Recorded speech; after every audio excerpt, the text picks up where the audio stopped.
So what happens when you overthink everything? Basically, ज़्यादा सोचने के बाद क्या हो सकता है?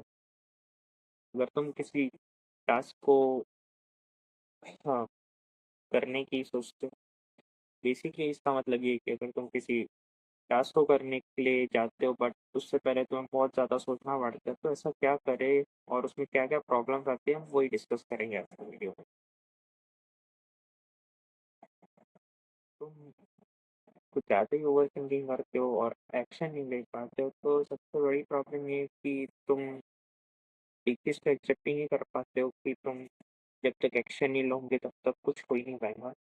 बेसिकली तुम्हारे माइंड के अंदर तुमने एक्शन ले लिया होता है, बट जो तुम्हें फियर आता है कि ये क्या हो जाएगा अगर हमने ये किया, तो फिर इसी वजह से एक्शंस नहीं आते और ओवर थिंकिंग बढ़ जाती है। तो भाई इसी का एक सिंपल आंसर ये है कि जब तक तुम पार्टिसिपेट नहीं करोगे इस चीज़ में, तुम्हें डर लगता है, तब तक तुम्हें उसका सही से आंसर नहीं मिलेगा और तुम्हें पता नहीं चलेगा कि कंडीशन को फेस कैसे करते हैं। बेसिकली जब कोई चीज़ नहीं होती है तो तुम्हें नहीं पता रहता है कि उस कंडीशन को कैसे फेस करना है, और तुम उसको एक लेवल दे दोगे तो टास्क बहुत हार्ड है तो मैं इसको कर नहीं पा रहा हूँ। बेसिकली ऐसा मत उसको लेवल करना। अगर कोई चीज़ न्यू है तो बेसिकली तुमने ट्राई नहीं किया तो तुम फिगर आउट नहीं कर पाओगे कि क्या क्या हो सकता है। सो इसमें सबसे बेस्ट ऑप्शन ये है कि जितना तुम्हें आता है अपना बेस्ट दे के उस टास्क में करना है, और बाकी तुम उस टास्क के लिए बेहतर धीरे-धीरे हो पाओगे। कोई भी टास्क में तुम एकदम से बेहतर नहीं हो सकते हो, सो ट्राई करो कि तुम धीरे-धीरे और जितना हो सके अपना बेस्ट दे सकते हो उस टास्क में दे दे दो। और ज़्यादा ओवरथिंकिंग की ज़रूरत नहीं है, जितना तुम ओवरथिंकिंग करोगे, तुम लेटर उतने ही रिग्रेट करोगे और उतनी जो तुम कर सकते हो अपनी क्रिएटिविटीज़ को पूरी तरह अपना पोटेंशियल नहीं दिखा पाओगे, जो टास्क तुम करना चाहते हो। तो सबसे पहले ये एक चीज़ ये है कि तुम्हें बिना फ़िक्र के वो टास्क के लिए रेडी हो जाना है। अगर तुम्हारे फेस पे आराम से वो चीज़ दिख जाती है कि तुम वो टास्क कर ही नहीं सकते हो या तुम रेडी नहीं हो, तो बेसिकली वो टास्क जो भी है वो और बेकार होते जाएगा। जैसे इसका एग्ज़ाम्पल दूँ तो एनवायरनमेंट, अगर तुम्हारा एनवायरनमेंट अच्छा नहीं है या तुम अच्छे से इंट्रोवर्ट जैसे हो थोड़ा, जैसे मैं भी हूँ, लेकिन यही चीज़ है जब हम माइक पे स्पीक करते हैं, बोलते हैं, इंटरेक्शन करते हैं, तो ये चीज़ तब जाके थोड़ी ईज़ी हो जाती है। लेकिन इसके लिए एक अच्छा एनवायरनमेंट चाहिए, जो जो अभी मतलब थोड़ा-सा कम है मेरे पास, लेकिन जितना उससे काम चला रहा हूँ। सो इसमें मेरी आवाज़ थोड़ा बहुत धीरे आ रही होगी क्योंकि बाजू वाले रूम में कोई बैठा है, मतलब मेरे फैमिली की मम्मी होती है, लेकिन इसी वजह से मैं ज़्यादा ज़ोर से बोल नहीं पा रहा हूँ। इतने माइक मैंने परचेज़ किया है, और मतलब वही है कि मुझे थोड़ा ध्यान इधर रखना पड़ता है और अपना थोड़ा ध्यान इधर, तो इसलिए मैं ज़्यादा ज़ोर से बोल भी नहीं सकता।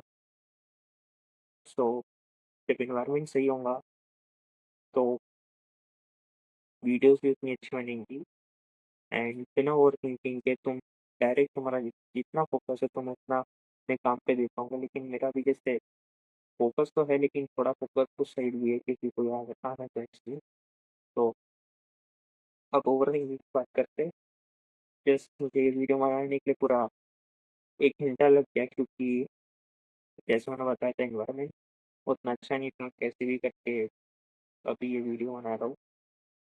तो अब ओवरथिंकिंग जब तुम बहुत ज़्यादा कर लेते हो, तो तब तुम्हारा टास्क ना धीरे-धीरे और दूर हो जाता है उस काम को करने के लिए।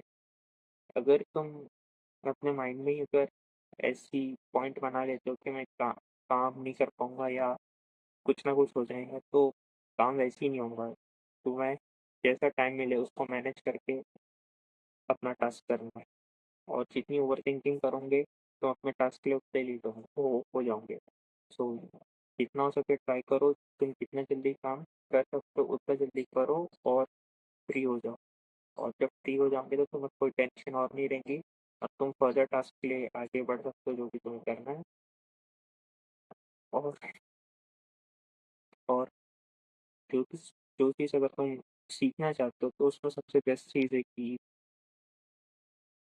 उस उसको शुरू होने से पहले थोड़ा मेडिटेशन कर लो। अगर तुम मेडिटेशन कर लेते हो तो तुम अपने माइंड को थोड़ा शांत कर लेते हो अपने आने वाले टास्क के लिए।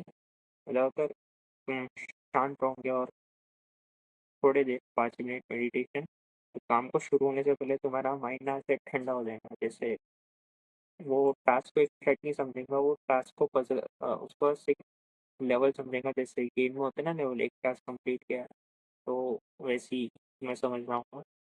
सो ऐसी छोटी छोटी चीज़ में अपना जो भी काम है उसको एक हार्ड टास्क नहीं समझना, उसको एक छोटे छोटे टुकड़ों में बांट लेना है। क्योंकि तुम्हारा ब्रेन अगर एक टास्क को ना थ्रेट समझता है बहुत बड़ा, तो अगर तुमने उसको पजल में डिवाइड कर दिया, जैसे ये काम मैं अभी कर लूँगा लेवल की तरह, तो तुम्हारा काम उतनी जल्दी हो पाएगा और तुम्हें कुछ ज़्यादा फिक्र करने की ज़रूरत नहीं पड़ेगी उसमें।